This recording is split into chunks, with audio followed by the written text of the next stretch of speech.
Even my critics agree.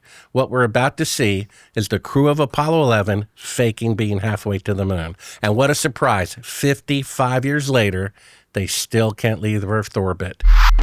What is the number one best, most solid, grounded piece of evidence? Let's start with that, Steve. It is clip number 1. Play it in its entirety. It's me narrating a very brief explanation about this classified footage that I found. I gave them the benefit of the doubt. My film cost nearly $1 million. It was financed by someone who builds rockets for NASA, who knows it's fake, who gave it to me as his patriotic duty to expose it. I gave him the benefit of the doubt for as long as possible until I found this footage. This footage, which we're about to see, 2 NBC news directors agreed it proves with 100% certainty that they never left Earth orbit and therefore never went to the moon. They were going to broadcast it nationwide. They flew me to New York, put me up in the Waldorf Astoria, paid me thousands of dollars for the exclusive license. They got a threatening phone call from the federal government saying, don't broadcast it or we'll pull your plug on NBC. That's what we're about to see. There's a third track of audio of the CIA prompting the astronauts not to speak until 4 seconds go by to fake a radio delay. You'll see they're using a 1-foot model of the Earth to pretend to be halfway to the moon. It's dated 2 days into the flight. And just go ahead and hit play for 8 minutes, and my narration on the tape will prove it beyond any doubt. This is what convinced me. The most. I remember when I found this tape. It was June 30th, 1999, a Wednesday, I believe. And I just quietly wept. I'm like, oh my gosh, they really did fake the moon landing. How sad is that? And if the person who was the biggest fan can change their mind and reluctantly admit, yes, sadly, they did fake it, then I'm sorry. This is the proof that would prove it in a court of law. 2 NBC news directors agreed.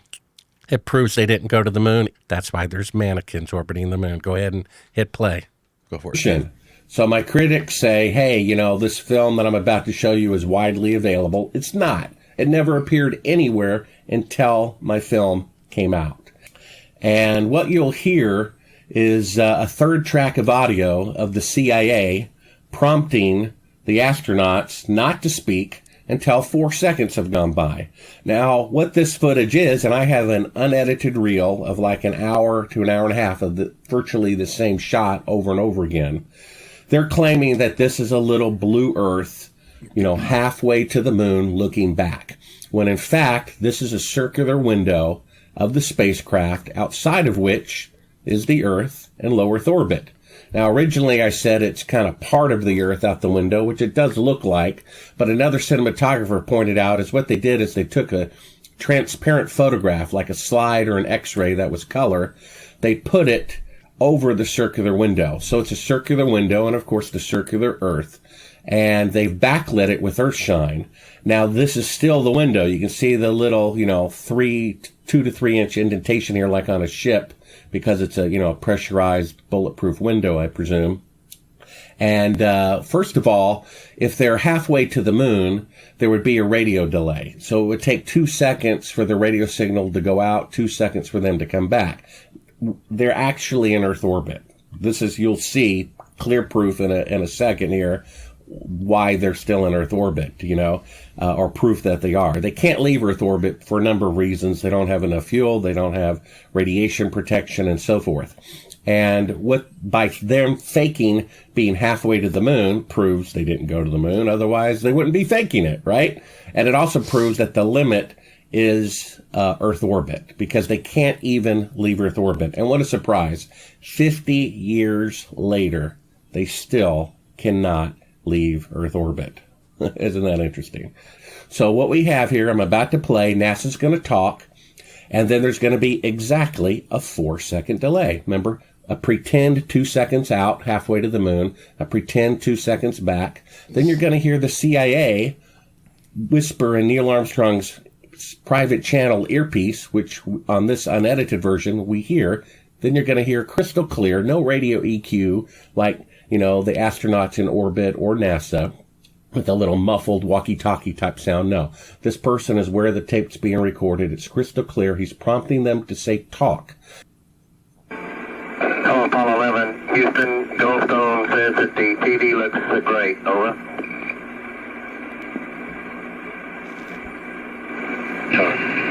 Okay, Roger. You see that? They were waiting 4 seconds, then said talk. See, if he answered right away, it would give away the fact that he's really close to the Earth, because there's supposed to be a 2-second radio delay going out, a 2-second delay coming back. So the CIA told them, do not answer until you hear us say talk. That's on the tape. Oh, Apollo 11, Houston, Goldstone says that the TV looks great. Over.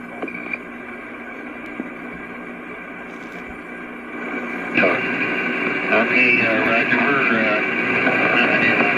You see that? They were waiting 4 seconds, then said talk. See, if he answered right away, it would give away the fact that he's really close to the Earth, because there's supposed to be a 2-second radio delay going out, a 2-second delay coming back.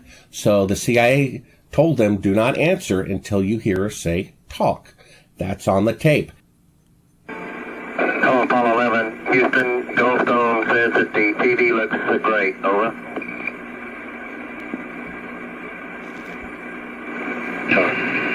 Okay, Roger. Roger, Houston, Apollo 11. Calling in from about 130,000 miles out. Okay, so that's supposed to be the Earth floating in space. Now let's take a look at it over here, right? And let's take a look at it. Okay, so to the right is 130,000 miles out, according to NASA and Neil Armstrong, right? That's the Earth over there on the right. But wait a minute, it's not. It's the window. They're using a 1-foot diameter circular photograph of the Earth, putting it on top of the circular window. And now here they are breaking down the shot, the photograph, in order to get ready for an interior showing the astronauts. You know what I mean? So there they are. There's proof right there that it's a fake shot. Here's even an outtake here when an astronaut's arm gets in front of the window. Look at this.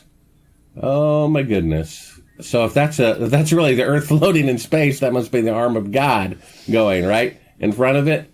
Oh my goodness. So this is the smoking gun. This is them faking being halfway to the moon. Okay? There they are getting ready, and there they open the iris, and there's Michael Collins, and there's the very bright Earth out the window. Want to look at that one more time? In fact, let's just make that big screen. Oh, it's really not the Earth floating in space. It's really a special effect with the circular window. Now, when I saw this, I said to myself, oh my gosh, they really didn't go to the moon, just like Bill Casing said. I called him up. I'm like, oh my gosh, they really didn't go to the moon. They really didn't go to the moon. I have them faking being halfway to the moon, right? They're only faking being halfway because they couldn't go halfway. Do you understand that? Which proves they didn't go to the moon. If they're faking being halfway to the moon, it's because they can't go halfway to the moon, which means they didn't go to the moon. And what a surprise. 50 years later, the same thing. They cannot leave Earth orbit 50 years later. And Bill's like, well, I told you so, but I still wanted to believe that they went. Now, it's not because I love science or because I, wanted America to be great, although I do want America to be great. It's that I didn't want humanity to be so deplorable, despicable, that we would stoop so low to such a thing. Now, even my critics of this film admit that this is fake footage of Apollo 11 pretending to be halfway to the moon. They admit it. So the critics say, well, they were just rehearsing for an upcoming telecast. Really? Then if the mission cost about $1 million a minute, right? And every ounce, is precious because of all the fuel necessary to lift them off the ground, why would they bring an elaborate model of the Earth when the real one was right outside the window? So if they were really halfway to the moon and they were really rehearsing, they would just rehearse with the real Earth out the window rather than creating a fake model of it. I mean, it's unbelievable. They make an excuse for them faking being halfway to the moon right in front of your eyes. They still make an excuse for it. You know, it just amazes me how they keep making excuses no matter what evidence there is. I even talked with a college professor of an aerospace department, and he said, I asked him, what if one of the Apollo astronauts confessed on national TV that we didn't go to the moon? You know what he said? He said, I'd still believe anyway. Okay.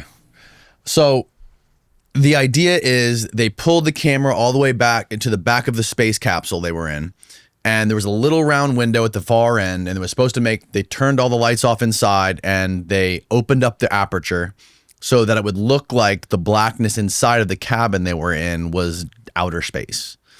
Well, actually, they closed the aperture, but Closed the aperture, right? Yeah. Well, yeah, okay.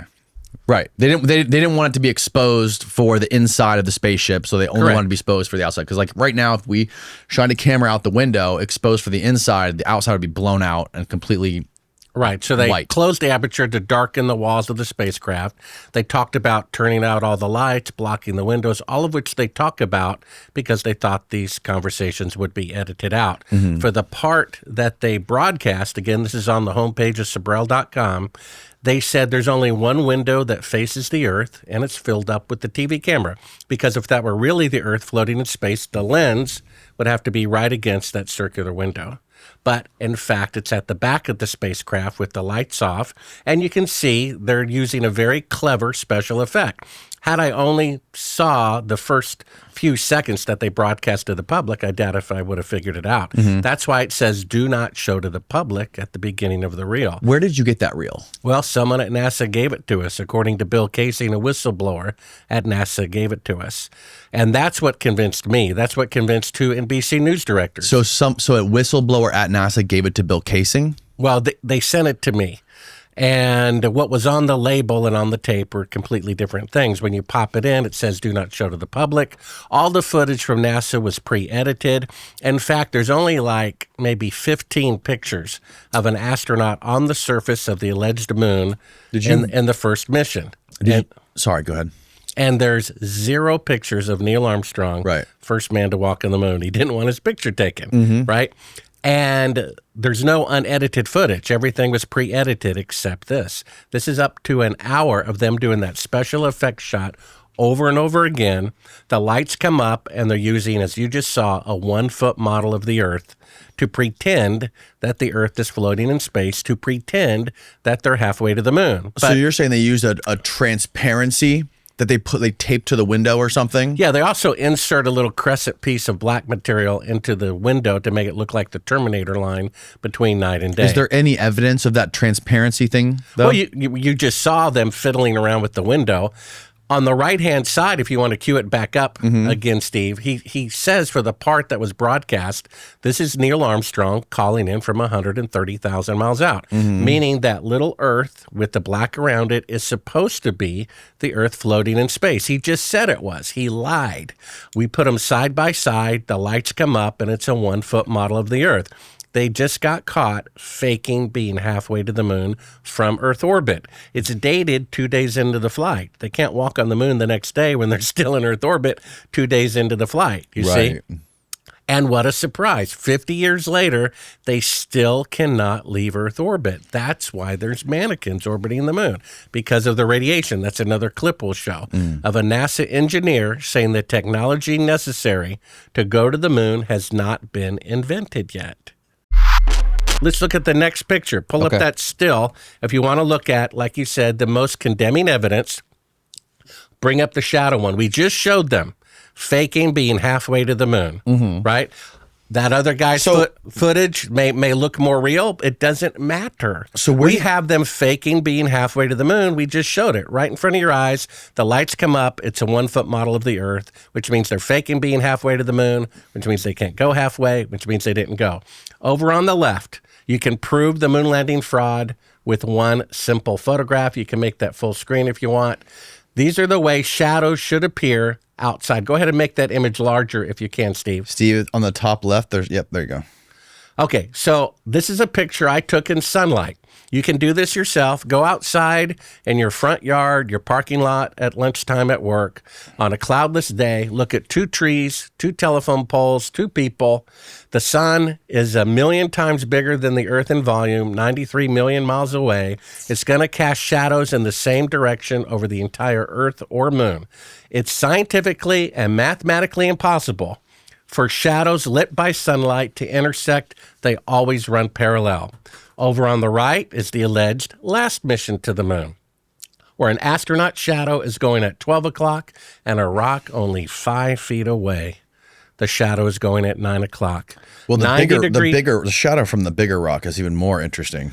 Well, the point is that shadows should be parallel in sunlight. NASA claimed all the pictures are taken in sunlight because it's 20 times brighter with no atmosphere on the moon than the Earth. The last thing they're going to need is electrical light. And yet that is absolute proof in a court of law, scientifically, mathematically. Shadows are intersecting at 90 degrees from objects 5 feet apart. It means it's an electrical light that's really close. So you just proved the moon landing fraud. And you have a cinematography background. I do. I've won best cinematography in the first film I ever made, and best editing and best director in the first 3 films I ever made. And that was 40 years ago. Wow. Okay? Any filmmaker will tell you that that is lit with electrical light, which means they're on Earth, which means they didn't go to the moon. And you think electrical light, meaning it's very close. What you're saying is it's an artificial light source that Correct. is much closer than 90 million miles away. Right. If according to NASA, because there's no atmosphere on the moon, it's 20 times brighter than a desert at noon on Earth. So the last thing in the world you're going to need is a flash photography or electrical light. But that proves on the right, it's a very close electrical light or maybe 2 electrical lights. You can't have shadows intersecting at 90 degrees from objects 5 feet apart in sunlight. It's impossible. Do you know if did they film this in like an airplane hangar? According to the eyewitness that we have, it was filmed at Cannon Air Force Base, June 1st, 2nd, and 3rd of 1968. Oh, I thought Bill Casing said it was shot at Area 51. Well, he died before this confession came forward. That was the assumption. I assumed that too. But we have, so let's go through the proofs. First of all, today they can only travel 1,000th the distance to the moon with 5 decades better technology than in 1969. You can't have 1,000 times greater technology in the past and in the future. We just proved that they faked it. Everything else, there's never been a technological milestone, flying across the Atlantic, splitting the atom, cold fusion, whatever you want to do. There's never been a technological breakthrough that no one could repeat 50 years later, when in fact it should be 1,000 times greater 50 years later. We just proved it. You can't have 1,000 times greater technology in the past and in the future. They faked it.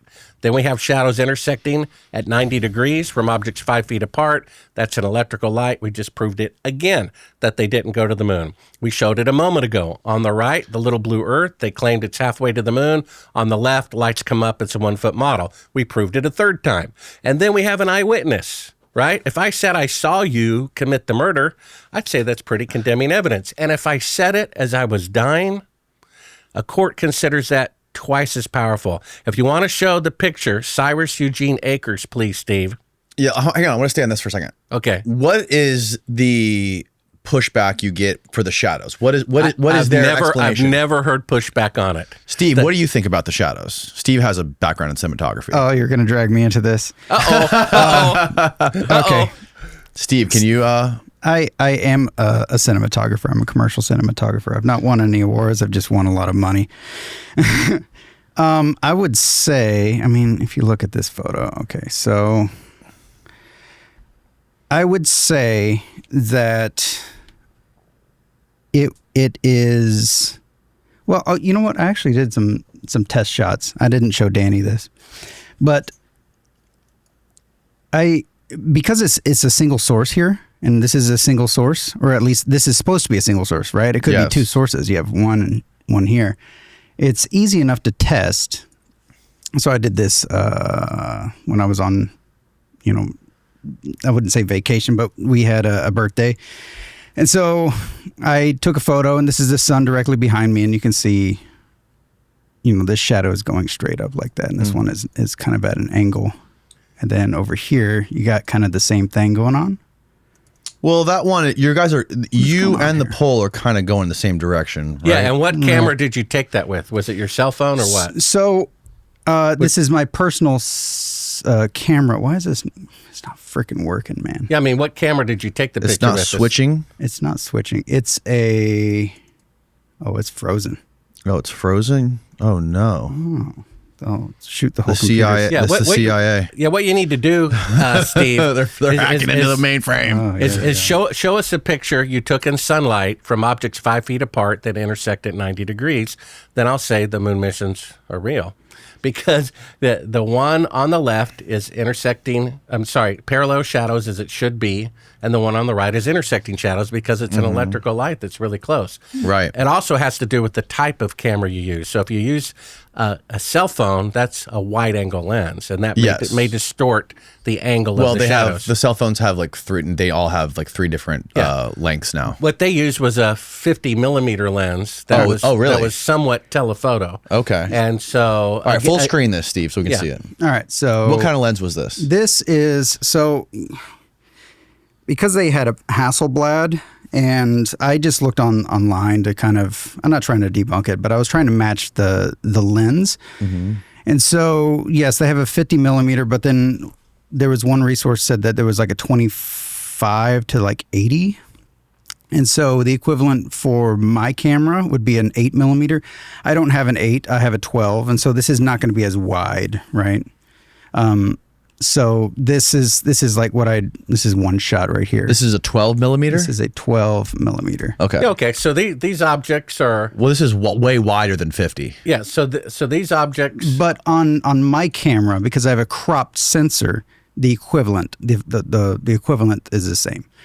And so here... So this is a great example as to why the moon missions are fake. You taking the picture and the person standing where the rock should be. If shadows intersect in sunlight, then that woman, it looks like would be going that way. Yeah, it would be going straight across your shadow, but it doesn't. You see what I'm saying? So what you're actually proving is that they faked the moon landing, because you cannot have 90-degree shadows intersecting from the person taking the picture, which is the astronaut shadow, the person on the right, which is the shadow of the rock, which is going straight across your head in the other picture, right?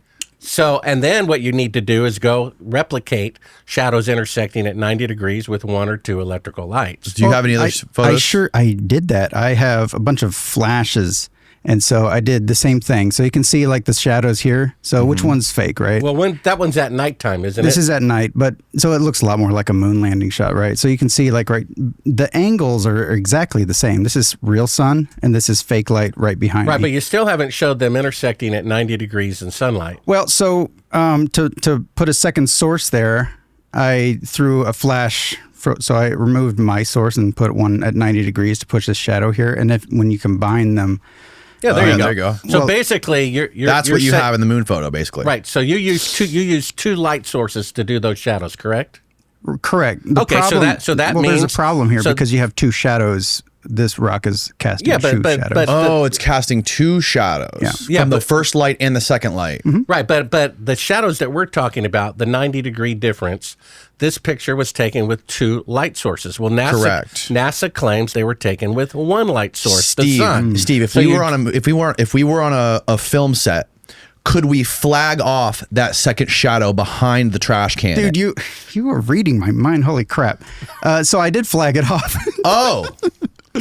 I took a shot with my cell phone to show the behind the scenes, but I forgot to upload it. But this is what it would happen if you put this. So this is a 4x4 floppy over here onto the right. So to eliminate that shadow that I'm casting, that double shadow, and you can see that there's a difference in contrast. For the technology that they had back in the 60s, they didn't have like a lot of extra cool stuff. It was pretty basic, like flags. They had flags and stuff. They had flags, diffusers, and the diffusion was probably like a silk or maybe even like was tough spun, like an insulation, but they didn't have like half grid and full grid. Okay, so basically what you did to match the picture that NASA claims was taken in sunlight on the moon is to use 2 electrical lights. Correct. So you just proved that the picture that they claimed was in sunlight was actually taken with 2 electrical lights, which means they're on Earth, which is what I've been saying for many years. Basically, to get these 2 shadows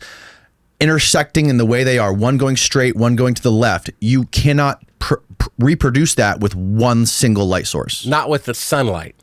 They claim it was sunlight, and so this was done with 2 electrical lights, which is exactly how they took the picture, if you want to bring it back up. So here, this is taken with 2 electrical lights to have them intersecting at 90 degrees. Right. Now bring up my picture of them intersecting at 90 degrees. Yeah, show the moon rock with the astronaut in the foreground. So there you go. It also was taken with 2 electrical lights. The big rock on the top right is crazy. It's literally a complete 90-degree angle. So we just proved that the picture on the right was taken with 2 electrical lights, which means they're on Earth, which means they didn't go to the moon. Would you agree with that, Steve? I don't. My problem with that is you don't have a flag shadow over here with the. You would either have like a. You would have a double shadow. You would have a double shadow, yeah, or you'd have that flag line, and that's the only for the technology that they had. I just can't see that being done. Like, look at this one versus that. You can see a difference in contrast. I would be interested to know what the film crews were using in order to produce this effect. Absolutely. Yeah, but what you would say is that is not taken with sunlight, the picture on the right. I don't know. I think it's a really wide lens. The thing is, with a wide lens, you well, get I mean, into, if you had to say yes or no and your life depended on it. If I had a gun to my head, I would say no. I would say it was sunlight. Is the picture on the right taken with sunlight? You're asking if my life depended on it? Yeah, would you say the picture on the right was taken with sunlight? I mean, sure. You would? I don't think I would. I've shot thousands of Here's the setups, problem. He doesn't want to say it. Right. Because that would mean the moon missions are fake, and that has an emotional attachment to it. If a college professor teaching aerospace says an Apollo astronaut confessing it was fake would not dissuade him from believing the moon missions are real, then we can understand, no offense, Steve, you have an emotional attachment to the moon landings wanting to be fake. Because we've just proven, you proved yourself, that in order to get the shadows intersecting at 90 degrees from objects 5 feet apart, you needed 2 electrical lights, which means that picture was taken with 2 electrical lights because that's the way it should look. On the left, very similar to your picture in sunlight. And yet you have this reluctance to say the moon missions are fake for, various emotional reasons, pride in science, who knows what. I had the same problem too. I had shadows intersecting, the weird behavior of the astronauts. I saw that picture also, the one on the right. But before I found the footage of them faking being halfway to the moon, and I still would not admit that the moon landings were fake. You see that? I had the same problem that he did. I didn't want the world to be that fallen. Now let's show a picture of Cyrus Eugene Akers, okay? So I believe that we have 4 times the proof to prove it in a court of law that the moon missions are fake. You cannot have 1,000 times greater technology in the past and in the future. Never happened in the history of the world, period. We have shadows intersecting except for the Great Pyramids. Well, no, not really. Those are just rocks piled on top of one another. Because now skyscrapers are 3 times taller with 1/10 of a footprint. So technology has the variation in increased. how square they are is not even close. Well, I don't know about that. The point is you can build a building that's taller with less of a footprint. 3 times taller with 1/10 of a footprint. So yeah, architecture did improve. You don't think the pyramids were made by aliens? No, I think aliens is a lie. Because von Braun, who said they were going to fake an alien invasion. He said that right before he died. So, and this is from the guy who faked the moon landing. We can go into that a little bit later. But, okay. But what do you got? What is this, Steve? Oh, I was trying to find the another photo of shadows. No, it's like I was trying to find like a more higher resolution of this. Because gotcha. I mean it's cropped, and so what else is there? Did you get this from like a secret archive or something, or is that available online? It's an Apollo 17 picture. Apollo 17. Okay. Yeah. So anyway, we've got shadows intersecting at 90 degrees, which cannot happen in sunlight, which means it's an electrical light. We just proved it. We duplicated it with 2 electrical lights, meaning it was taken with 2 electrical lights, which means they're on Earth, not the moon. You can't have 1,000 times greater technology in the past and in the future. It's never happened in the history of the world where a technological breakthrough cannot be repeated 50 years later, when it should be even 1,000 times greater 50 years later. Then we just showed the footage. On the right, them claiming it's the Earth floating in space. On the left, the lights come up. It's a 1-foot model of the Earth. That proves it. Then we have an eyewitness, okay? Cyrus Eugene Akers. If you want to show his picture, it's one of those pictures in the email. Okay. He said, as he was dying, fearing the judgment of God, and as best as we can tell from the ancient texts, if you confess your sin and repent of them, you're forgiven, even of murder. And that's what he said. First thing he said is, I want to get off my chest, I committed a murder in 1968. The son was there, and we're going to show a clip of that next. The son was there saying, Dad, who did you kill? He says, I killed a coworker at Cannon Air Force Base. The son immediately calls the military police in to investigate. He wants to give the victim's family closure. Did they just say the guy disappeared? Did he die in an accident? What happened? The military police come in. We're going to see the testimony of him eyewitnessing that. And they said, who did you kill? And he said, who? He said, when? July, 1st, 2nd, and 3rd of 1968. On this one there, cue it up to... Oh, yeah, watch this one. Cue this one up to 3:36 and play it through 7:28 in just a second. So 3:36 is where we'll start. So Cyrus Eugene Akers, he confessed... This is his son? That's his son. He confessed that he killed a coworker at Cannon Air Force Base. He was chief of security over the Air Force's most secure Air Force base. Bill Kaysing said the fake moon landing was supervised by the United States Air Force. Every branch of the military has its special ops division. The Army has it, the Marines have it, and the Air Force has it, and it's at that guy's Air Force Base, Cannon Air Force Base, Clovis, New Mexico. He said he killed a coworker. The military police came in to investigate, and when they said, why did you kill him? He said to cover up the moon landing fraud, because we both eyewitnessed them filming it on a fake set June 1st, 2nd, and 3rd of 1968, and my coworker thought it was morally wrong, and I killed him to cover it up. If you start this clip at 3:36 and play it through 7:28, you're going to hear the son's testimony, who eyewitnessed the deathbed confession and the investigation. Go ahead. I've never known my dad to lie. To get caught lying was worse than whatever it was you did to begin with. I remember going to school with long sleeve shirts on to hide the purple welts. You did not lie in our house, that's for sure. Dad had a real... Oh. Buggy today, are we? Yeah, I guess Musk is having problems with Starlink. The CIA. The CIA knew really were coming bad in. attitude towards lying. Excuse me again. Okay, anyway, this is the story that my dad told me on his deathbed. Project Slam Dunk was the name of this. President Johnson in 1968, okay? In Cannon Air Force Base in 1968, he said by the time he got there, that there was already 2 large hangars that were connected. There was hundreds of dump trucks that came in and dumped sand and stone, and cement powder was powdered over the top of all that to make it look like a lunar landscape. They had men that fashioned it into a lunar landscape, he said. Okay, I've never known my dad to lie, so this all took me by surprise. What's that all about? So anyway, he said that in front of the airplane hangars was pole framing with large canvas tents that was concealing the inside of the staging area. Inside the staging area, on flatbed trucks, was uncrated the lunar lander that was reassembled back inside the hangars. All of the walls were painted flat black, and the ceilings as well. He was sworn to secrecy by the NSA, and they would put him in prison for breaking that oath. When Dad saw the moon landing on TV, he cried.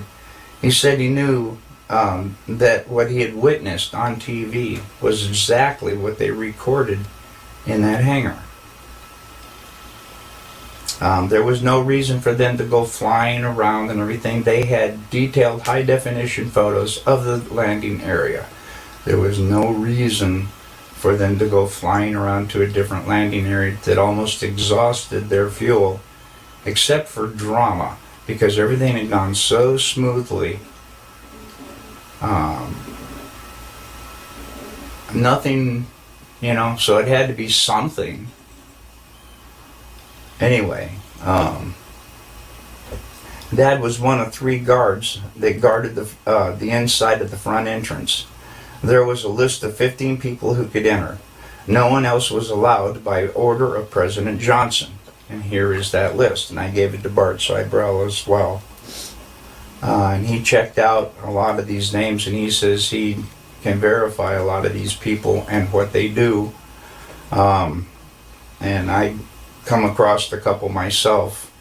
Anyway, President Johnson, Neil Armstrong, Edwin Aldrin, Werner von Braun, Robert Emenegger, Gene Kranz, James Webb, Joe Kerwin, Dr. Thomas Paine, Glenn Looney, Dr. Christopher Kraft, Dr. James Van Allen, General Trudeau, Lieutenant Colonel Donald Simon, and Grant Norrie. Now, the only 2 that I really have information on is Robert Emenegger. Apparently, he did a lot of video work and stuff for the Department of Defense. So basically what he's saying is his dad was a security guard during the filming of the videos that we see for them on the surface of the moon. Correct. Bill Casing said it was supervised by the United States Air Force. The most secretive Air Force base is actually Cannon Air Force Base, and his father was the chief of security there. And as he was dying, he confessed to killing somebody to keep secret the fact that they filmed the first, quote, moon landing a year earlier at Cannon Air Force Base, June 1st, 2nd, and 3rd of 1968.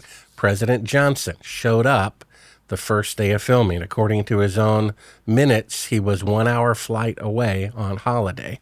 And he got curious and showed up. He personally gave Cyrus Eugene Akers this list of 15 VIPs. And these people, some of whom have admitted in their memoirs, were there. Cannon Air Force Base used to say on their website that President Johnson visited in 1968, and they rehearsed part of the lunar landing there. And then they scrubbed that off of their website when we got a hold of this information. After I secured this information, my book, Moon Man, again, it's an audio, Kindle, or print at Sibrel.com. I was verifying this. It took me 15 years to write the book, 2 years to edit the book. When did you publish it? I published it in, I think, 2021. And I'm verifying this information with him. And a couple of days later, while he's out, even though he had security cameras and a security system with the password, someone disabled it, took everything there was related to his father from his house. 2 days later, 2 guys showed up, government agents, and threatened to kill him and his family if they ever spoke to me again about the moon landing fraud. The White House at the time actually investigated this. The press secretary did. So did a senator on the Intelligence Committee of the United States Senate and the local FBI. This was about, 3 or 4 years ago. People were being threatened to be killed because of this coming out. If UFOs were real, they wouldn't be any disclosure in Congress. They want us to believe in them. You see, Stephen Greer's #1 source that UFOs are real are the Apollo astronauts. You see, the lying Apollo astronauts who said their whole life the moon missions are real and aliens are real. So aliens are just as real as the moon landings. And if Stephen Greer, who believes the moon landings are real, can't discern that they are fake, then maybe what he has to say about aliens is an incorrect discernment as well. So the fact is, only one person has come forward that the moon landings were fake. And to say as you're dying, you killed somebody to cover it up. And the guy is verified to have been the chief of security at Cannon Air Force Base. And Bill Casey, I have on tape saying it was filmed at an Air Force base. All the pieces are coming together. So we have an eyewitness. We have shadows intersecting at 90 degrees that should be parallel. We have them using a 1-foot model to pretend that they're halfway to the moon, that even an NBC News director agrees they didn't go to the moon. And the fact that today they can only travel 1,000th the distance to the moon, even with 50 years better technology. And then if you want to show the next clip, we show one of the reasons. You asked for the evidence. There's just a couple of more evidences as to why they did indeed fake the moon landing. We have an engineer from NASA saying what most people don't know. If you want to show this still picture, Steve, it's called radiation belts. Down there. Is this the Gus Grissom guy? No, that's another matter which we can get into as to why. It's the radiation belts picture. It's on the most recent email. Van Allen. Yeah, it's the most recent email. Van Allen was also one of the guys on set that day. Yeah, he was. So if it was named after him? Well, the Van Allen radiation belts were named after. So go to moon technology not invented yet. Okay, so basically, people don't know, but surrounding the Earth, if you want to pause it there, we'll go. And if you can show that picture, if you can find it there in the 6 attachments radiation belt. Most people don't know this, but high above the Earth, starting at about 1,000 miles up, is a radiation field that's 30,000 miles thick, called the Van Allen radiation belt. You'd have to go through it to reach the moon, and you have to go through it on the way back as well. Every space mission has been well below the radiation, generally about 750 miles below the radiation, except going to the moon. You'd have to go through it. You see, here's a NASA engineer saying that the radiation is dangerous, meaning lethal to people. And then he says, we must solve these challenges before we send people through this region of space, meaning the technology necessary to go through the radiation and survive has not been invented yet. Go ahead and play the clip. Oh, there's an image, if you want to show it, of the radiation belt, you see. Every manned mission has been below it, except going to the moon. You'd have to go through it. There's been no astronauts that have been anywhere near that. No, except going to the moon. You'd have to go through it to the moon and through it on the way back. And the clip we're about to see is NASA's own engineer saying the technology necessary to go to the moon and back through the radiation has not been invented yet. We must solve these challenges before we send people through this region of space, meaning the challenges of radiation protection have not been invented yet. Go ahead and play the clip. Smith, and I work on navigation and guidance for Orion. We are headed 3,600 miles above Earth, 15 times higher from the planet than the International Space Station. As we get further away from Earth, we'll pass through the Van Allen belts, an area of dangerous radiation. Radiation like this could harm the guidance systems, onboard computers, or other electronics on Orion. Naturally, we have to pass through this danger zone twice, once up and once back. We must solve these challenges before we send people through this region of space. We must solve these challenges before we send people through this region of space. We must solve these challenges before we send people through this region of space. We won't have astronauts inside. We won't have astronauts inside. We won't have astronauts inside. So there you go. Now you know why there's mannequins orbiting the moon. Somehow, with 1960s technology, with 1/1,000th the computing power of a cell phone, we can drive cars and play golf on the moon. But 55 years better technology, we can only have mannequins orbit the moon. The guy just said we must solve these radiation challenges before We send people through this region of space, meaning the technology to go through the radiation and back has not been invented yet. So the Van Allen radiation belts are like big donuts that go around like the equator of the moon. They go pretty high and they go pretty low, but there's holes in the top and bottom, right? Mm-hmm. Some people speculate that the Apollo missions could have they took off from Florida and could have slingshotted themselves around a little bit north or a little bit south and gone like through the top or through the bottom of it. Well, I love the people who say that because they're admitting that the radiation belts are deadly, which they are. According to NASA's own flight log, they went straight through the radiation belt at the equator. Oh, really? They didn't have enough fuel to zigzag, and the only way to go through them would be to launch from the North or South Pole. But seeing how the space shuttle launched at 38 degrees and blew up, launching at the North to South Pole would be too cold. Plus, wouldn't have the capability of the personnel surviving there. So, according to their own press release, they didn't have enough fuel to go all the way around to the north or the south. Not at all. And they didn't have the ability to do that, and they never claimed to have done that. And also, another interesting thing is to get through that radiation belt, they would have had to have a lot of protection around that capsule they were in, right? They would have had to have lead maybe or about 3 feet of water is the latest idea. Okay. This is why, they said in 2014. So sorry to interrupt, but they've sent animals through there, right? To test it? That I don't know. They have covered up some information about that. What they did do is send 2 Geiger counters into the radiation around the time of this guy's report. They exploded. Well, almost. I called up NASA and I said, hey, first let me talk to this guy. They said, well, he misspoke. We don't allow him to talk to reporters anymore. And then I said, well, you sent up probes directly into the radiation belt and back with 2 Geiger counters. Can I please have those Geiger counter readings? They said, I cannot have them. It's a military secret. So the temperature of the sun isn't a military secret. It's just nature. And when they sent probes to Jupiter to find out how much, let's say helium is in the atmosphere, it's not a military secret. Why would the amount of radiation surrounding the Earth be a military secret? Look at this. Because it proves that they cannot go to the moon. Yes, animals have been sent through the Van Allen radiation belts. Laika, a dog, was the first animal in space aboard Sputnik 2, but her mission was intended for 10 days and she only survived for 2 days due to the spacecraft overheating. However, no animals were specifically sent to evaluate the effects of radiation on biological organisms before sending astronauts through the Van Allen radiation belts.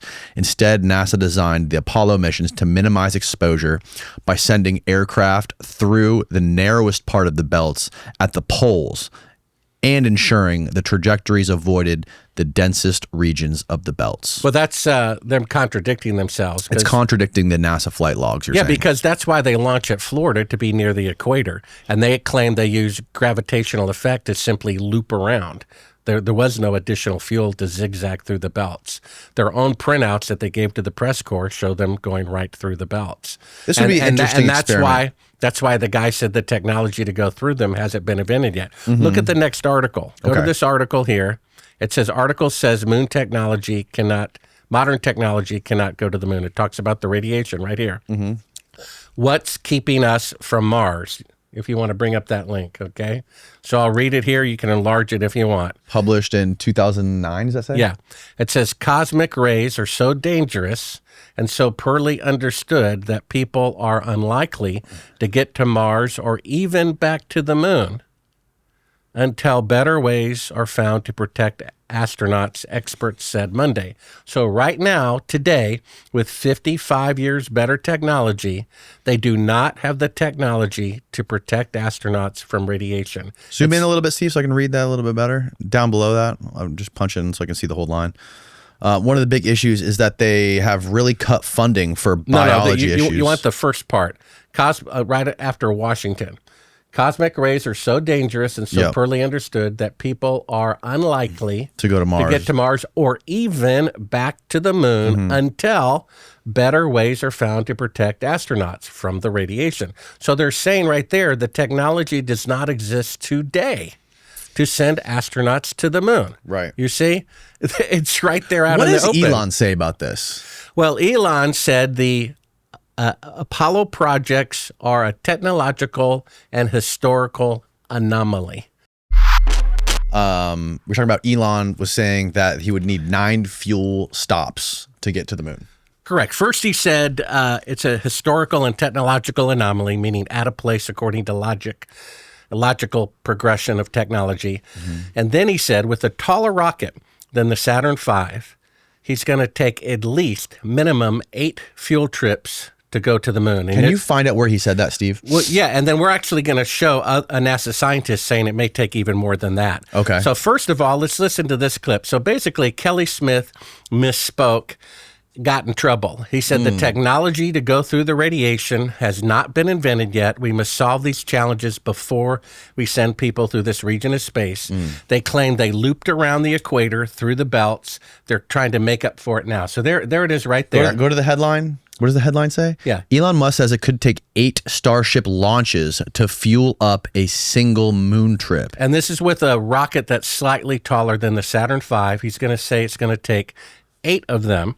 If you want to Zoom in, Steve, real quick. I also want to read the first part of this. Delivering astronauts to the moon is no easy feat, and it requires a disgusting amount of rocket fuel to pull it off. With its fuel tanks filled to the brim, NASA's Saturn V rockets weighed in at 6.5 million pounds. During the Apollo missions almost half a century ago, it managed to burn up to 20 tons of rocket fuel every second. Fast forward several decades, and SpaceX CEO Elon Musk is trying to achieve similar greatness with the space company Starship rocket. This time, it's going to take a lot of refueling to get there. In fact, SpaceX competitor Blue Origin recently griped that SpaceX might need as many as 16 launches to get to the moon. Holy crap. Right. So Von Braun, and this is in my book, Moon Man, at my website, he said originally to go to the moon and one rocket is impossible. We're going to show a clip of that in just a second. And the minimum you could do would be 3 rockets, each weighing 800,000 tons, being taller than the Empire State Building. The Saturn V only weighed 2,500 tons instead of 800,000 tons times 3. So that's a difference of 32,000% times 3.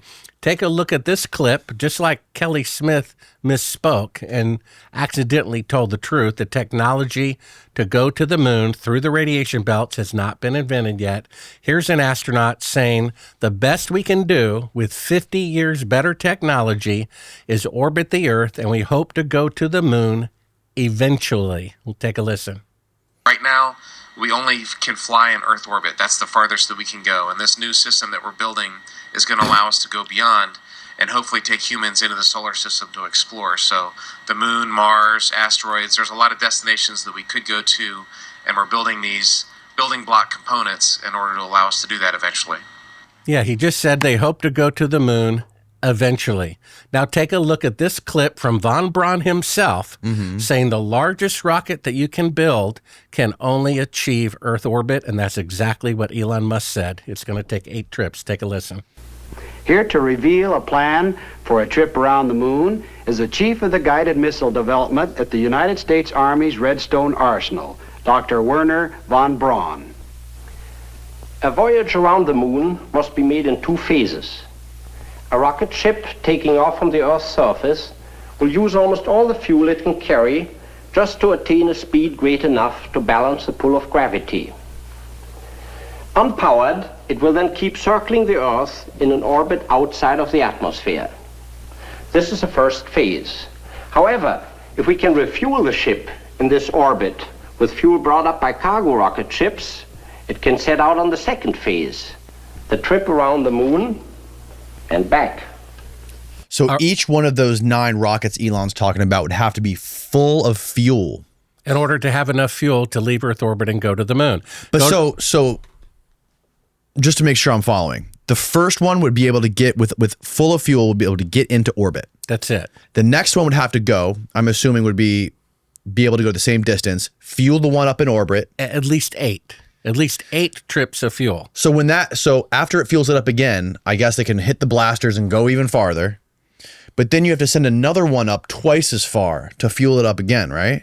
Well, then you need fuel to land on the moon and to leave the moon, Right. which they didn't have. This is why NASA destroyed all the technology. It's one of the clips at Sibrel.com, a NASA engineer saying, we intentionally destroyed all of the moon landing technology. Now, if they were ever going to destroy a technology, you might do that with the atomic bomb, right?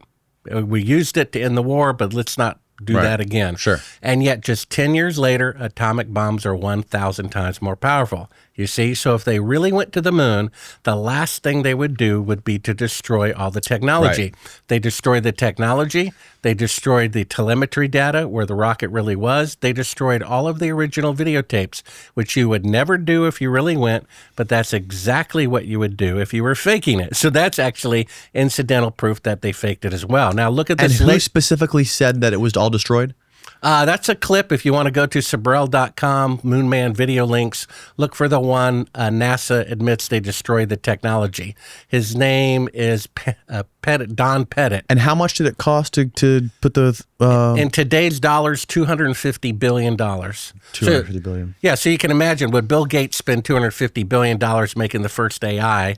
Hey, that worked great, and then throw the schematics, the blueprints, and the hardware in the furnace. You would never do that, but that's what they did with the moon technology because you could prove, like we're proving now, it didn't have enough fuel to leave Earth orbit, doesn't have the radiation protection, it can't have the lunar module combat 250 degrees outside with air conditioning on a bunch of car batteries. It didn't even have enough fuel to leave the lunar surface. It was only 2 aluminum foil thickness in the spacecraft. Would you even get into a spacecraft that was the thickness of 2 pieces of aluminum foil where your elbow or your knee or your finger I thought it was an eighth of an inch. No, that's the shielding on the spacecraft, but they're talking about the lunar module itself. You're talking about the command module. The lunar module itself was only the thickness of 2 pieces of aluminum foil. Would anyone even get into that? Now, this clip below, it says NASA engineer, multiple fuel trips needed. Start that at 28:55. This just came out. Okay. NASA, it's the one in the last email I sent you. It says modern NASA engineer, multiple fuel trips needed. At 28:55. Go ahead and take a listen for 1 full minute. Okay. Really interesting. And then I started trying to understand the architecture to get there. Okay? I did not understand until this week when I really thought I was going to embarrass myself in front of you guys and then decided to further embarrass myself in front of you guys. I didn't realize that in order to get the human lander to the moon, we have to launch a bunch of additional rockets to tank up in low Earth orbit. I didn't know that. And I'm like, well, how many rockets do we have to do that with? And they're like, 6. And then I start, because I know people, I start calling people. I was like, dude, really, how many rockets is it? They're like, well, boil off. And okay, so I was like, some people were like, well, it's looking like 8. I was like, 8 rockets? We have to fire 8 rockets to fire 1 rocket to the moon? And then they're like, I mean, that's what they're saying, but it's probably more like 12. Really? And then I was like, I'm an engineer. I know how to do this stuff. So I started to account for like nominal schedule slip and boil off. And this is how many rockets it's going to take to fill up that thing to get it to the moon. So you can pause there. If you had any questions. So he said he did the math. It's going to take up to 24 rockets taller than the Saturn V to go to the moon. You see that? This is why they destroyed all the schematics, the blueprints, and everything in the attempt to cover up the fact that it's technologically impossible to go to the moon with the Saturn V rocket, which he just proved. That you saw the Saturn V was smaller than Elon Musk's rocket, and it's going to take 24 rockets taller than the Saturn V to have enough fuel to go to the moon. Are we convinced yet? What was the confusion during the press conference with Michael Collins talking about the stars? Because he was like, I think it was Buzz who said he didn't remember, or was that Neil Armstrong who said he didn't remember? And then Michael Collins was like, I never saw stars. Right. Well, the fact is, you should be able to see beautiful stars, more beautiful than you've ever seen before from the surface of the moon.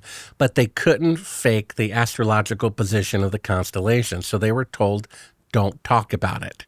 And when the people say, well, why aren't there any stars in the picture? They say, well, the aperture was closed for the bright surface, and that is why they don't show it. That would make sense, right? Not actually. They used to have on their website a picture of the space shuttle at sunrise, and it's pretty bright, and you still see the stars in the background. Really? Yeah, but you can't find that anymore. They took it off because it contradicts what they're saying. But the question is, why didn't they take any pictures of the stars by themselves? Why didn't they just point the camera up and open the aperture? Why did they take a car to the moon but not a telescope? Would you really drive miles away from your life support system, and if it breaks down, run out of oxygen before you could walk back? They can't fake the constellations. That's why they never took a telescope, you see. And if we were going to Paris, there'd be all these pictures of us with the Eiffel Tower behind us, right? According to the astronauts, the Earth was over the horizon the entire time. There's only one photograph of the Earth from the surface of the moon with an astronaut on it, and it's way high up, and it's smaller than a full moon from Earth, when according to their own testimony, it should have been over the horizon and 4 times bigger than a full moon. But they couldn't fake the turning of the Earth. They couldn't fake the cloud patterns, which would have to match, so they never talked about it. And in this particular clip, a reporter asked Neil Armstrong. You're talking about a footage of the Earth from the moon. Yeah, there's no picture of me posing with the Earth behind me. No, there's no shot of an astronaut on the moon with the Earth in the background. No, there's one of the flag allegedly taken on the last mission, and a tiny blue Earth in the sky.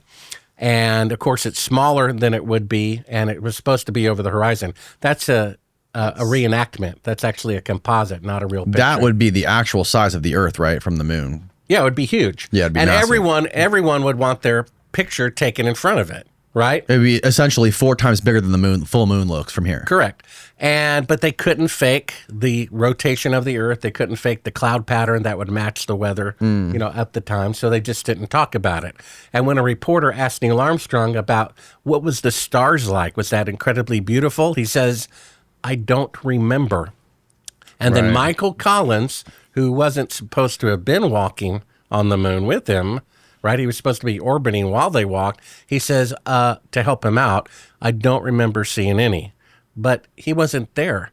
And if you get a printed transcript of he was in the command module, command module. Allegedly. So he tried to cover for that mistake and remind him what they were told at their debriefing, which is you didn't see any, otherwise we'd have to show pictures of them, which we couldn't fake. So he says to help him out, I don't remember seeing any, except he wasn't there. How long after the mission was that press conference? That was about 3 weeks. 3 weeks. They were allegedly quarantined for fear of moon germs, which everyone in the scientific community said there wouldn't be any. They would die. But that was their debriefing and preparing. And if you also look at the press conference, there's 2 teleprompters hidden in the desk to remind the only people on Earth what it was like to walk on the moon. When someone asked them what it was like, they're looking at a TV prompter to tell them what it was like to walk on the moon.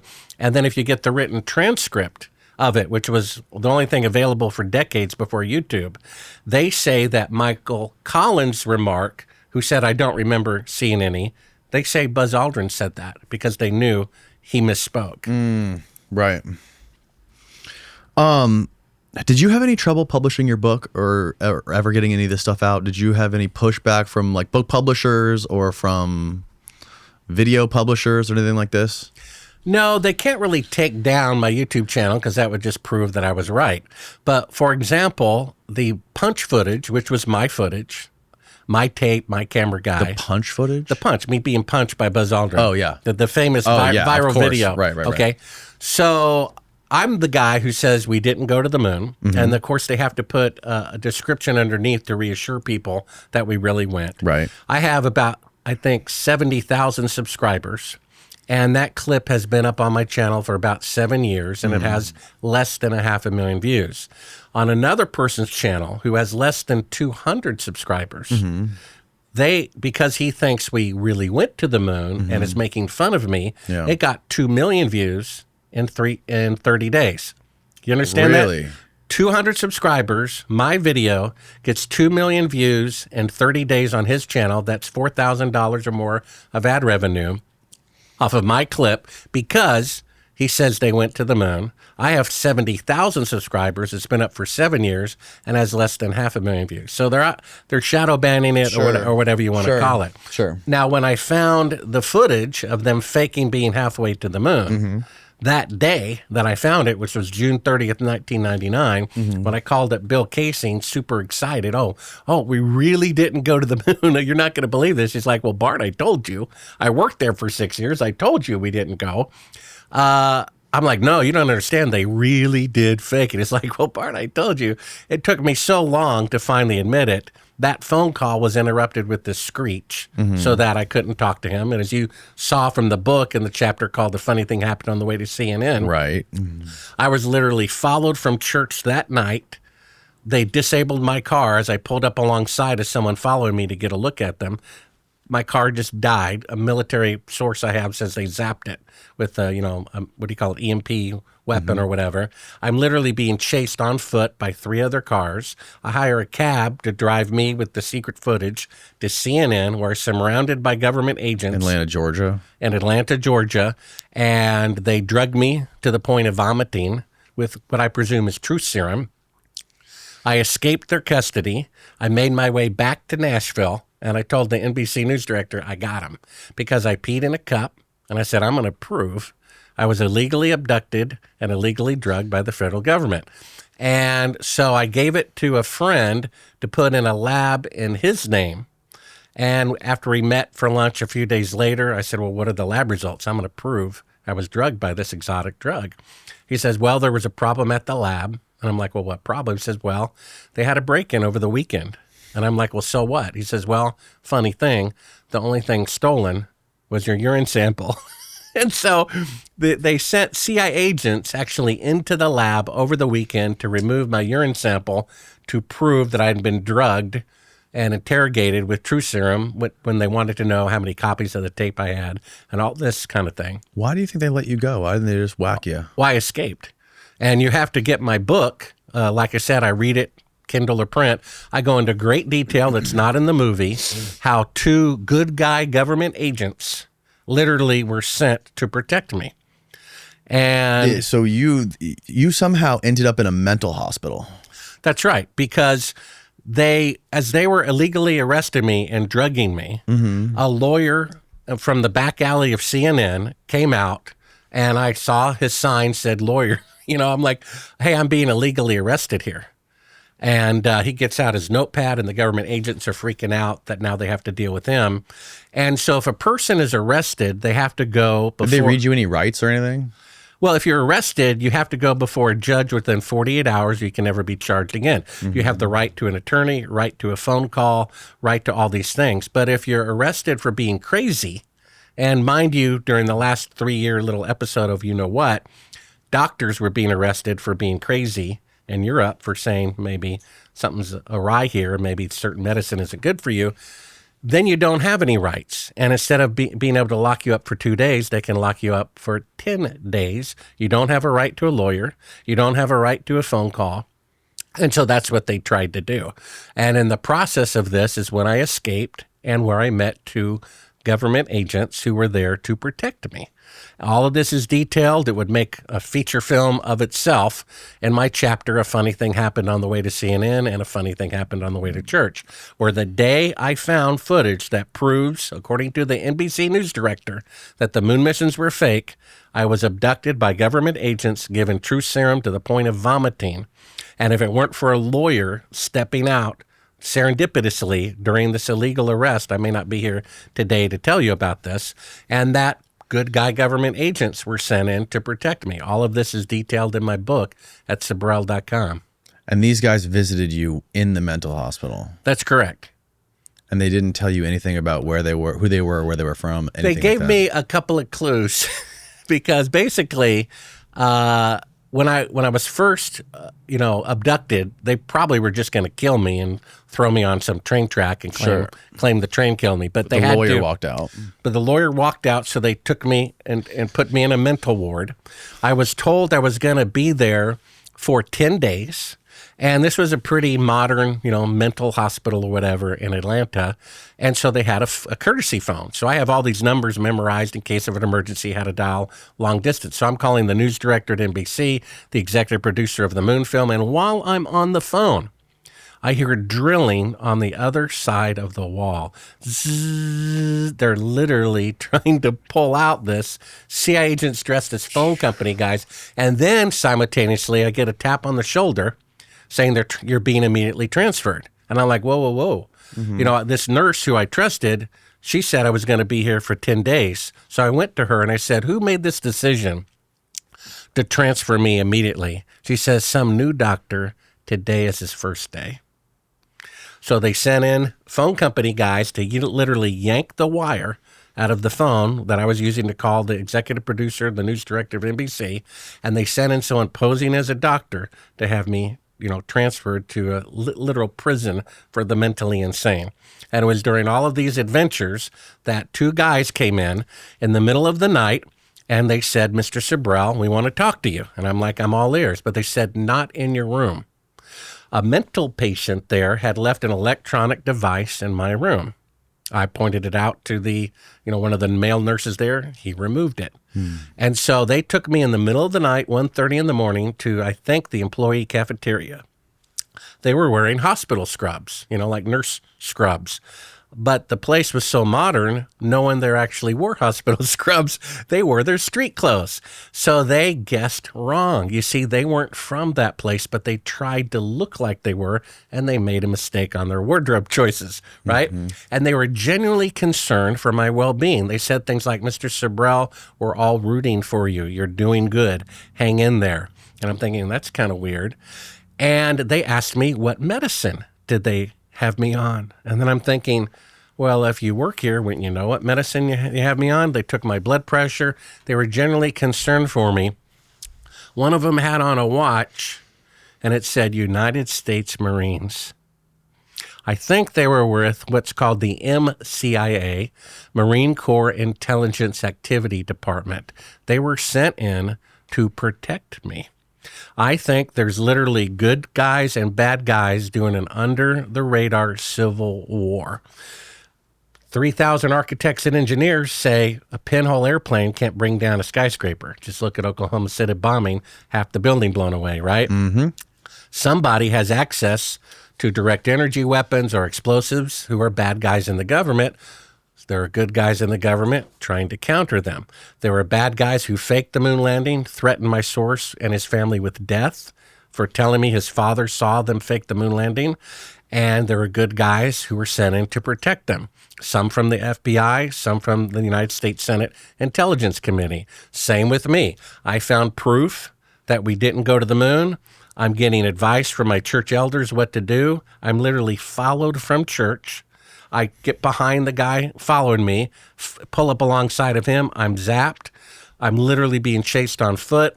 I hire a cab to drive me to Atlanta, where I'm surrounded by government agents who would have killed me until a lawyer walked out. So they put me in a place where I don't have legal rights to a lawyer, whatever. And then good guys, Marines, come in to make sure I'm doing okay. So as best as I can tell, there's a literal civil war going on. So the reason why I changed my mind, remember, I didn't want to make this movie for fear I could be endangering my life. That I realized, Danny, you see, I'm going to die anyway. And this is worth dying for. Our founding mothers and fathers, after 5 people were killed at the Boston Massacre, said that's enough. We're not going to put up with this anymore. Where are the people who are that loyal to what is right in the federal government? There needs to be a general amnesty to all the Apollo astronauts, whoever did 9/11, whoever did JFK. If you come forward and tell the truth, we will give you a pardon. We will protect you. We have to have a house cleaning. You can't have a house cleaning until you take out the trash. And the way you take out the trash about a lie is you tell the truth about it. And the most powerful tool that Trump can use to bring down the corruption is to show the American public that they were treated as suckers about the moon landing fraud. And he'll have both Bill Maher and Glenn Beck united and say, look, something's wrong here. And don't be afraid. The truth will make us free, which means lies keep us in slavery. Another interesting thing, how many cameras did they bring out to the moon when they went onto the surface of the moon? Well, still cameras, they only brought one, which seemed kind of weird. And this is the alleged reason. I went to NASA's archives, which is literally a bank vault. And I said, the most famous NASA mission. This must have been before you released any of this stuff, because now I bet you they got a restraining order against your ass. So they went inside, and I said, the most famous mission, Apollo 11, first man on the moon.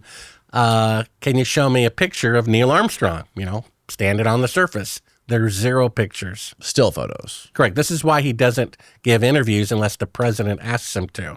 One of the last clips, if you want to find it at Funny Thing Happened on the Way to the Moon on the homepage of Sibrel.com. 25 anniversary. 25 That's right. years. On the 25th anniversary, holding back tears, he said, maybe someday to a group of high school students touring through, you'll be able to remove one of truth's protective layers.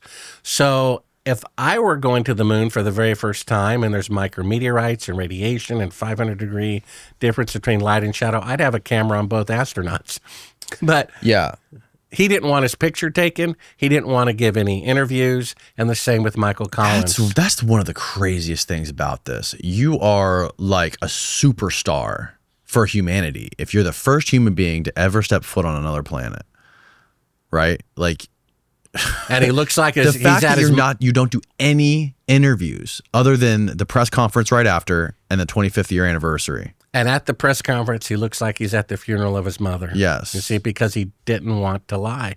That's why he rarely gave any interviews. He didn't want to lie. And that's why on the 25th anniversary, if you want to cue it up toward the end of A Funny Thing Happened on the Way to the Moon. Yeah, pull up that 25th year anniversary. He says, perhaps someday you'll be able to remove one of truth's protective layers. Yep. Let's pull that up real quick. I also want to show you something. I got something I want Sure. to show you on the shelf. Uh-oh. Keep rolling. At what timestamp? Toward the very end, just kind of scan it. You'll see him standing at a podium toward the, keep going forward. That's not it. Forward. Right there. Right there. So right there. That's the part where you could show. Back it up a little bit. This was given to me by Brian Keating, who came on the podcast about a year ago. This is allegedly a piece of the moon. Well, then he just violated federal law because you're not supposed to have a moon rock in your possession. And one of the things that's in my book is how a grandmother who had the tiniest speck of a alleged moon rock in this, solid plastic, wanted to sell it to help, pay her mortgage. Mm-hmm. And she was surrounded by the FBI and held in custody without being allowed to go to the bathroom because she had a speck of a moon rock, because it's a federal crime to be in possession of a moon rock. So either he violated the law, you're violating the law, or it's a fake moon rock. Let's just go with fake. It's fake. So here he is saying a cryptic remark to students going through the White House on the 25th anniversary. Okay. One of the first times he spoke in 25 years. Today we have with us a group of students among America's best. To you, we say, we have only completed a beginning. We leave you much that is undone. There are great ideas undiscovered, breakthroughs available to those who can remove one of truth's protective layers. He is. What the hell? That layer. What does that even mean? Well, if you analyze that speech, he's talking about this footage here that proves that they never left Earth orbit. That's supposed to be the Earth in space, but it's really a 1-foot model. And like I said, if any of it's fake, all of it's fake. If you look at the speech, it's the only part he had memorized and said looking up He wasn't straight. reading it. Yeah. Remove one of truth's protective layers. And he's sniffling, meaning he's about to cry. Maybe someday these students in the future will remove one of truth's protective layers about the moon landing fraud. There's a layer of truth surrounding the Apollo missions that's protecting the truth, you see? Maybe future generations can remove one of truth's protective layers about the moon landing, you see? And that's unfortunately been my forte for the last several years, why I made the movie, why I wrote the book, and why I am continuing trying to get the truth to come out, because they sadly did fake the moon landing. And it's an important truth. If our country or the world ever wants to progress, it's like a cure for cancer. We can't cure our cancer unless we know it exists. Another huge problem with it, if it was fraudulent and the whole thing was fake, if we do figure out how to get to the moon eventually, now you have to compound and cover up for the previous lie. Because now if we go to the moon again for real, right, and we show footage, we show photos, we show evidence of it, we have to make sure that corroborates everything that the fake thing we did back in 1969, make sure they both match up, right? We have to cover for that lie still. Correct. Maybe that's why they're trying to skip it and go to Mars. But if they can't, go to the moon, then how could they possibly go to Mars? You see? Exactly. Right. So what they'll probably do is just keep postponing it. They've postponed it 8 times. Right? Do you realize NASA has never kept a schedule in their entire history, not a single time, except the most complicated mission of all time, that they were ahead of schedule. They said in 2014, we're going to have people orbiting the moon in 2018. They were 2 years behind schedule, and they only had mannequins orbiting the moon. They'll just keep postponing it until there's economic collapse, civil war, or meteor strike, at which point no one's going to care who shot JFK or if they went to the moon or not. When is the alleged next scheduled flight with astronauts to go at least orbit around the moon? Well, that was scheduled 2 years ago. Right, I remember and it didn't that. happen. I got an email from someone saying, "What are you going to say, Bart, when they go to the moon, in 2 years?" And that was 2 years ago, and they never done. I said, "Look, they're going to postpone it. They always do. They always postpone it because they can't do it." I mean, the South Pole has 100-mile-per-hour winds. This year, September. With people, right? Or is it going to be unmanned? The next scheduled moon mission is the Artemis 2 mission, which NASA now targets for September 2025. This mission will be the first crewed Artemis mission around the moon. Okay, so I'll bet you pretty much anything. I'll bet you this fake moon rock. Oh yeah, okay. I'll do it for the moon rock. Perfect. Okay, so if they don't send people around the moon in September, I get that moon rock. Deal. Okay, I'm looking forward to this. Right? We're going to come do a follow-up podcast. Be sure to put that chain of custody correct. Yes, I will. Because you know what I'm going to do with it when I get it. You're going to get raided by the FBI. Yeah, you may get me there, Steve. So trust me, they will postpone it. They have 2 choices. They're going to fake it or postpone it. Or maybe they could go through the top of the radiation belt. Well, they can't. That's why they're launching from Florida. They'd have to launch from the North Pole or South Pole. That's what von Braun said. Yeah. To go around the radiation belt, you'd have to launch from the North Pole or South Pole. The biggest problem now is not just the radiation, it's the fuel. You don't have fuel. You have to have a space station first to ferry the fuel up to. You have to protect them from radiation. And then once you land, you have to protect them from micrometeorites. You see, there's all sorts of problems. That's why the 2 people I spoke to who work on the Artemis and Orion project said they're there at NASA working on this. They said, absolutely, the moon missions are fake. I got emails from them. They work there. The messiah of science, AI, just said the moon missions are fake, so there's hope. And what specific AI was this that said that? This is Google's neural network. Go to my website, Sibrel.com. At the bottom, there's a link to the article. This is an AI that's not available to the public. It's multiple AIs hooked up together that for 3 days, VIPs in Moscow, Putin was one of them, was allowed to play with. One had it write a symphony, took 2 seconds. One had it write a novel based on these plot points, took 2 seconds. It has a deep fake detector program that has never been wrong. They fed it a video of Biden or Trump that's a deep fake, detects it in 2 seconds. So they fed it pictures from the unmanned Chinese probes that won't die from radiation, and it said this is a real picture of the lunar landscape. In comparison, they showed it an Apollo picture, one after another, of lunar landscapes. It says they're all fake. Fake backdrop, fake foreground, fake astronaut. One even said it's a miniature. It's not even a real big landscape. It's a miniature astronaut doll, and that the footprints are not the way a human would walk. They were stamped out. Steve, can you find the article on the Google Neural AI and find any kind of external source to this? Well, yeah, there's a video of it. Go to Sibrel.com. I mean, that's like something. No, we have the video of Putin being shown it. Play the video. It's on my website. Or it's one of my links at my YouTube channel. We have Putin being shown that. I didn't produce the video. It's independent. Putin is being shown the video of the AI concluding the moon missions are fake. Doesn't look surprised at all. Yeah, Steve, so you can find that, Steve. Have you thought about or done like the mental exercise of hypothetically what it would take, what kind of information that would come out that it would take to change your mind back to the moon landings being real? Well, I've already been converted.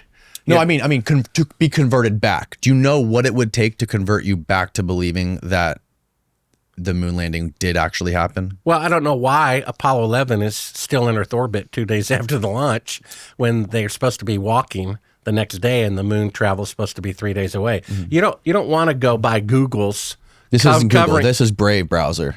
Yeah, but the point is, this is an article saying, well, Google didn't really mean it. What we need is... Is that what this says? Yeah, we need the video of it that shows the AI being shown the conclusion, and the video of it's at my website. Scroll down. There's a link to it. Okay, let's see what this says first, just to see what their argument is, and then we'll look at that video. So this is the Space Coast Rocket website. Google's AI technology analysis suggests Apollo 11 moon landing photos are fabricated. Let's read the first paragraph. A recent development in the ongoing debate over the authenticity of the U.S. moon landing photographs has emerged, fueled by artificial intelligence. During the World Tour of Artificial Intelligence event in Moscow, Russian President Vladimir Putin was presented with an AI analysis suggesting that the images of the U.S. astronauts landing on the moon might not be genuine. And look at the next clip. The video is removed. Look at that. Not only is the video not available, the one showing the account has been terminated. The account has been terminated. Go to my website. I have a screenshot that says when you click on the original Russian article, okay? The original Russian article, it's scroll down and then breaking, click on that, and then there's a video of it. There's a link to the video. And there's a screenshot that says if you click on the original Russian article that shows that the AI said the moon missions are fake, you'll be associated with child pornography and all the data on the computer will be stolen. It's in the video portion of it. So go to my YouTube channel, which is linked at the bottom, Bart's YouTube channel, and then one of those videos near the top will say AI says the moon missions are fake. Keep going down. What's it called? It's under Bart's moon landing film. Say AI. Just type in AI and search. Yeah, there you go. No, the next one. Second one. Advanced AI. Yeah, moon pictures are fake. Third one. Okay. Then scroll forward somewhere in here. I did a screenshot of that original link, which shows that the warning. So basically, the original article came out in Russian because it was a Russian event. Vladimir Putin was there. And then the original article, if you copied and pasted it and put it into Google Translate, it wouldn't even translate it. Oh, really? You understand? And then there's a screenshot here of it saying that if you click on the original link to the Russian article that says the AI says the moon missions are fake, you'll be associated with child pornography. How far into this video do we have to go? Let me see if I can find it here. I might have a still shot of it here that I could send you. And when did this happen? This was a little more than a year ago. A little more than a year ago. Yeah. Okay. So 2023. And it's never covered by RT. In fact, they wouldn't want to do it because you're claiming they want the blackmail. They don't want to. They made an agreement, just like my friend in the Chinese Space Agency, not to publicly say the moon missions are fake in exchange for who knows what. And China, it's in exchange for space technology that Congress forbid to give them. And Russia, who knows why? He doesn't look surprised, and he looks scared that the truth might come out. So, did you see the video on the press conference of the head of NASA when they were asking him about the Chinese probes that were going to the dark side of the moon to map the dark side of the moon? and they were asking the head of NASA if we're going to be doing the same thing, sending probes to the dark side to map it and figure stuff out the same way the Chinese are doing it. And he said, no, we have no reason to do that. Well, that guy, I think his name was Bill, he said the backside of the moon is dark all the time, which is completely wrong. Same like the front side. It's dark and light every 14 days. So the administrator of NASA doesn't even know that there's light and dark on the backside of the moon. And then recently there was a congressman saying, and I'm not sure where the clip is, but it's probably out there somewhere. A congressman said, I think about 2 months ago, we need to beat China to the moon. And I think it's during that UFO disclosure clip. So you're saying that the dark side of the moon is not always dark? Well, they call it the dark side of the moon because it's the same side of the moon faces the Earth the whole time. Right, exactly. But all the moon has a night and day that's 14 days long. It constantly changes. Just like our Earth goes night to day in 24 hours. Right. The moon does it every 14 days. So I see. But the same side of the moon always faces the other way. Correct. But both our facing side and the side away from the Earth have light and darkness. Correct. The same amount. Right. The NASA administrator didn't even know that. So it says here, you are trying to access a URL that is suspected of child sexual abuse or exploitation material. We will initiate decryption of traffic for possible content and block access as mandated by the Republic Act number 9775 or the Anti-Child Pornography Act of 2009. Otherwise, traffic will then be re-encrypted and sent to destination. By proceeding with this session, you are aware and agree that this action will give us access to your data, i.e. source IP address, destination IP address, and destination URL. Would you like to proceed? So I know it's BS, and I'm afraid to click it. Now, this was on what website? This was when you clicked on the original URL to the story in Russian that the AI said that the moon missions are fake. Wow. SSL. Yeah.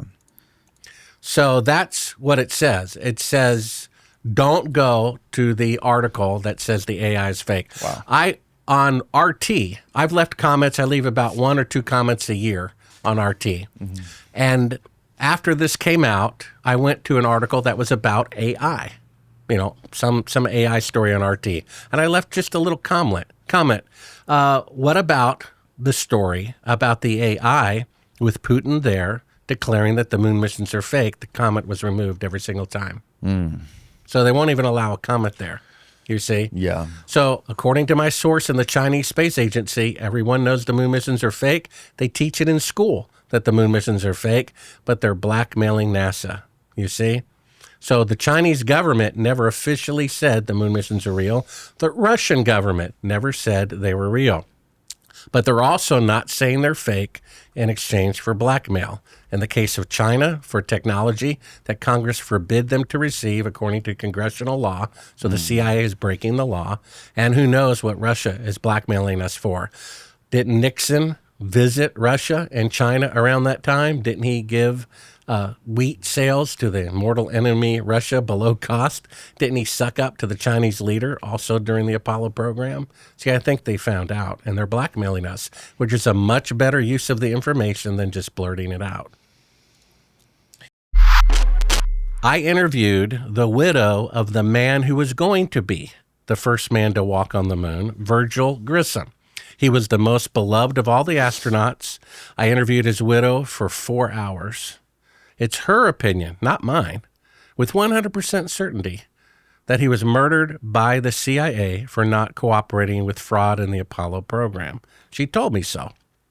She said on January 26, 1967, he came home from work and said this, "Hon, for some strange reason, the CIA is all over the launch pad today inspecting the equipment.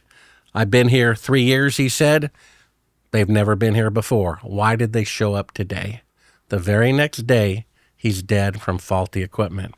Because a few days before this, he held a press conference without permission when he took a bunch of reporters up to the top of the rocket and affixed a lemon the size of a grapefruit to the top of the Apollo rocket, calling it a piece of junk. He was preparing reports, according to his widow, to give to Congress and the Senate that the CIA confiscated from his house the day he died before they even informed his widow that he had died. He knew they were 10 years or more away from going to the moon. He would not participate in the fraud, and they killed him. So this is why the two of the three astronauts, act kind of bizarre and don't like giving interviews. This is why at their first and only press conference, they look like they're at the funeral of their mother instead of the winning locker room of the Super Bowl. Right. Because I believe if you threaten the life of test pilot Neil Armstrong, participate in this or we'll kill you, I don't think that meant a whole lot to a test pilot, right? But if you threaten his wife and his children, you see, and this is why it's so significant. You mentioned earlier the faking of the moon landing as if no one died because of it. But the fact is people did die. There are at least 4 other backup crews that were murdered. We know that Cyrus Eugene Akers killed 1 person, that's 5. And we know the crew of Apollo 1 was murdered by the CIA, that's 8. You see, if they had just faked the moon landing and never killed anybody, maybe the devious part of me might respect their ingenuity. The team of robbers who go from, let's say, the dry cleaner into the vault next door at the bank, right? But you don't respect them if they slit the throat of 2 young guards with wives and children. And that's what they did. This is why it's so important for the truth to come out. And if the current administration really wants to unite both political parties against the corruption, they need to tell the truth about the moon landing fraud. Not only were they played for suckers 6 times, they murdered their brethren to cover it up. Not my opinion of the dead man's widow. So our country was founded before the Constitution on the Declaration of Independence, which says when any government becomes destructive of life, liberty, and the pursuit of happiness, it is the right of the people to alter it or abolish it. We have the right to reform the federal government. And what's the first one? Life. They murdered the crew of Apollo 1 because they wouldn't participate in the moon landing fraud. Our taxes, $250 billion. If you add up state, local, and federal taxes, that's more than half of our income is used to finance fake moon landings and to pay the salaries of the CIA agents who murdered innocent men with wives and young children to cover it up. That's how bad it has become. We need to know. The faking of the moon landing is so much more profound than if they actually went. And that important truth is not going to come out unless somebody makes it happen. And without the truth coming out, those people are still at large and they are endangering everybody. You see, this is so profound. My film on the homepage of Sibrel.com opens up with the Tower of Babel. There's a famous writer who said about the Tower of Babel, the monument to their pride became a memorial to their folly. The Messiah said, if you start to build a tower and you don't finish it, you're proclaiming yourself a fool. You see, they never finished it. And then we show the Titanic, and they had the audacity to put in print the ship that God himself could not sink. You see that? Never made one voyage. The technology to reach the heavens, you see, never made it. And then Nixon, when he knew they weren't there, said putting a man on the moon is second in greatness only to God making the universe. You see, there's a spiritual message here that they faked the moon landing by the most powerful nation on earth that claims to be this bastion of truth and justice, and they're a bunch of hypocrites who murder their own people and deceive their own people.